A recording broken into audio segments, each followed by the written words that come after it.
Hey everybody, hope you've all been doing good. It's been a while since I put out a video like this.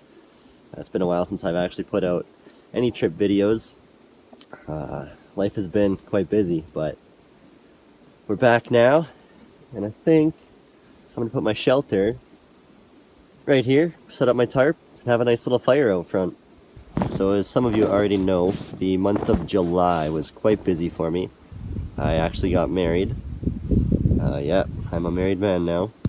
So for the past month, I wasn't able to get out and camp at all. I was too busy with the final planning and preparing for the wedding. I was able to get out for a couple day trips and scout some new areas, which is how I actually found this area. I'm camping next to this beautiful river, and I'm planning on just having a nice, relaxing trip. We're going to cook up some tasty meals, do a little bit of carving, and just enjoy some time in the outdoors. Well, that should do.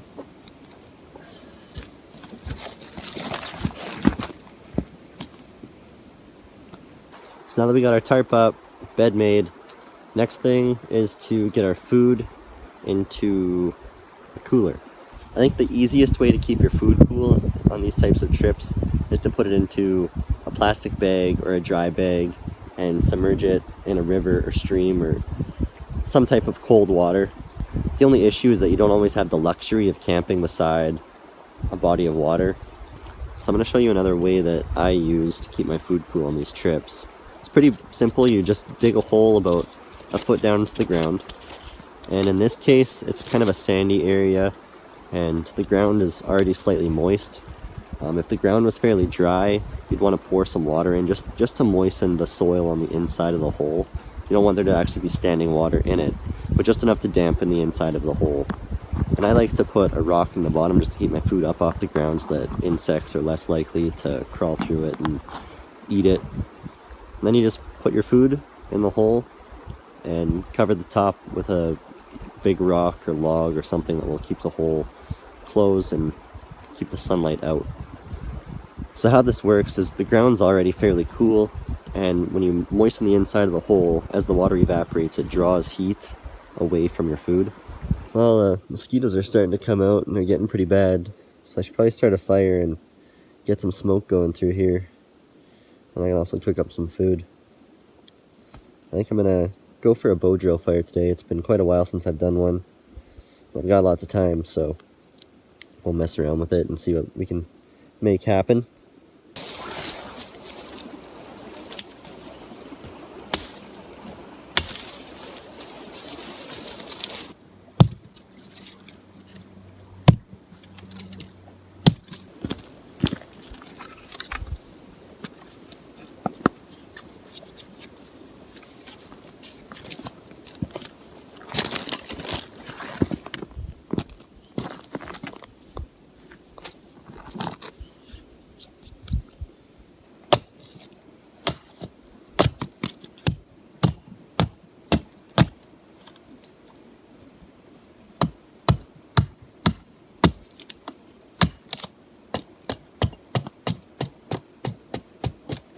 Alright, so the components here.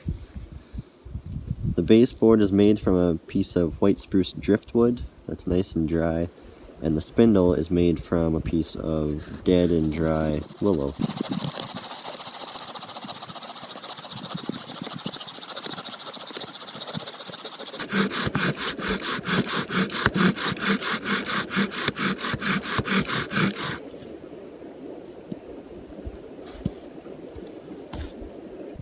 So some of you may notice that I'm no longer using my Mora carbon steel. I've made the switch to a new knife called the Hele Sigmund. This knife was actually gifted to me by a really good friend of mine named Harlan, who was also the best man at my wedding. And this is what he got me as a wedding present. This is probably the nicest knife that I have ever owned, and so far it has been an absolute pleasure to use. I'm looking forward to the years and years of use that I'll get out of it. So a special thanks out to Harlan for an amazing gift. So I do my bow drill sets a little bit different than most people. I build my set, do the burn-in, carve the notch, and then I go get my tinder bundle. I just find that if I take that break in between the burn end and trying for an ember that I have a lot higher success rate because I give my shoulders and arms a rest from bowing.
So this tinder bundle consists of the inner bark of black cottonwood, as well as some dead dry stalks from yarrow.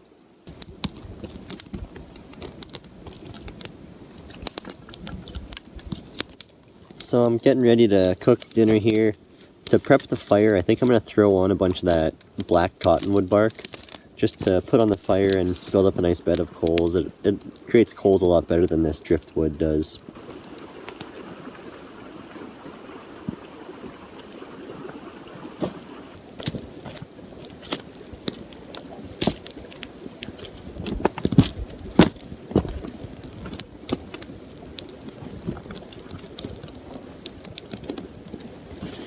So while that burns down, we'll start prepping our food.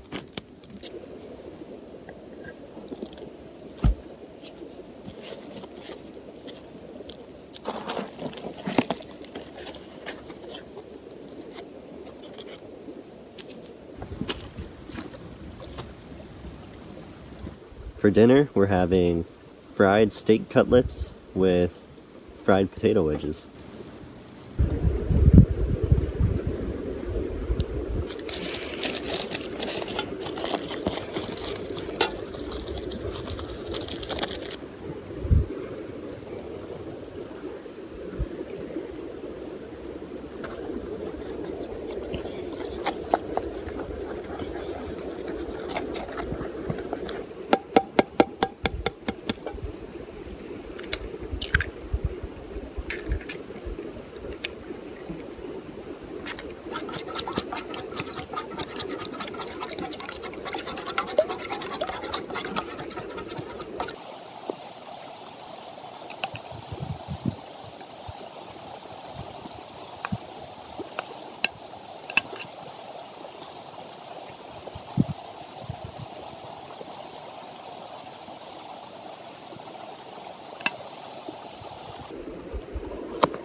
Let's see how we did.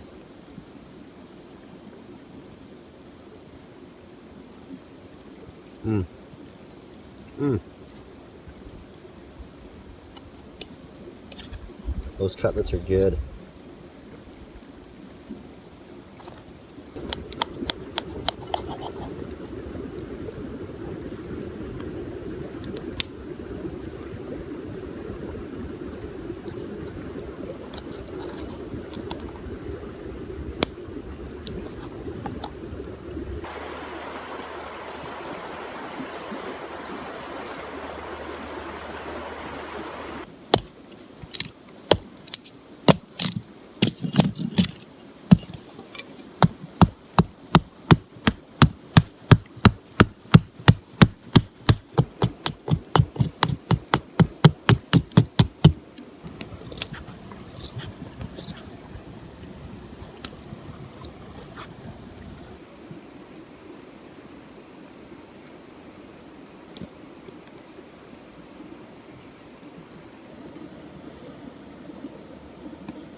Well, it ain't pretty, and it's pretty much just a mini spatula, but it should do the trick.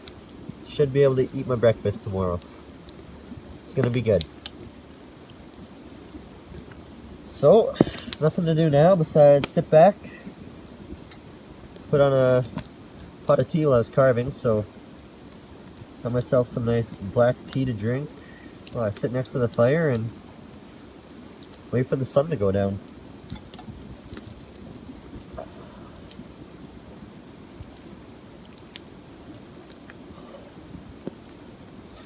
It has been a good day.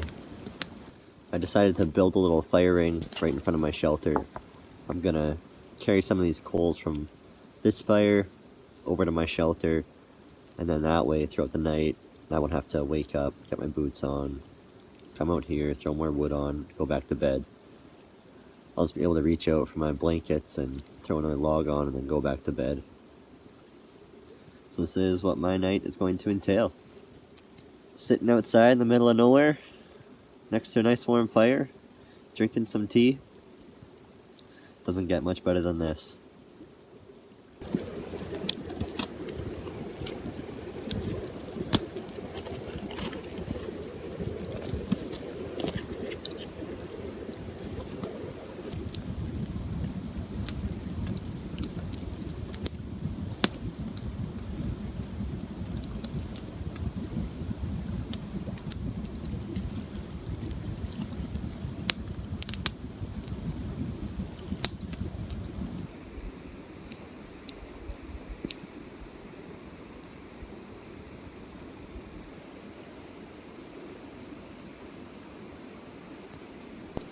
What a great sleep I just had. I only woke up once to throw more wood on my fire, and the rest of the night I just slept like a rock. Got my fire that's away from my shelter, started up again, and went and washed up in the stream.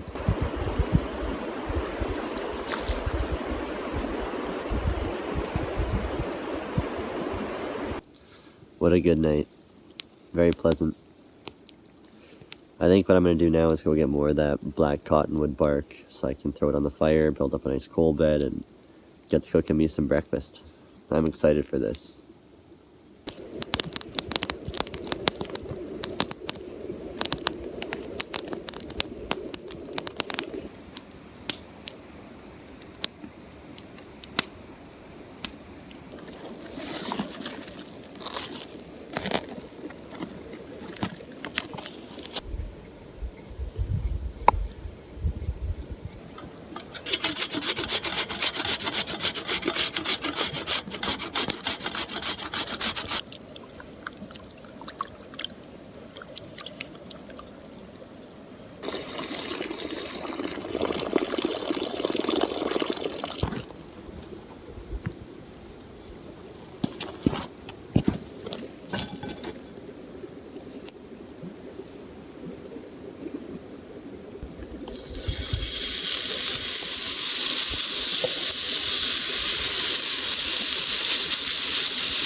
That is too good.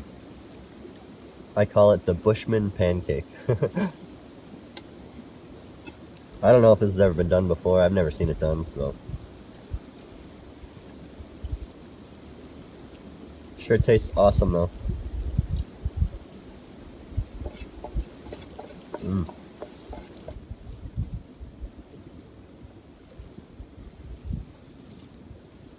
Whew. That was one heck of a meal.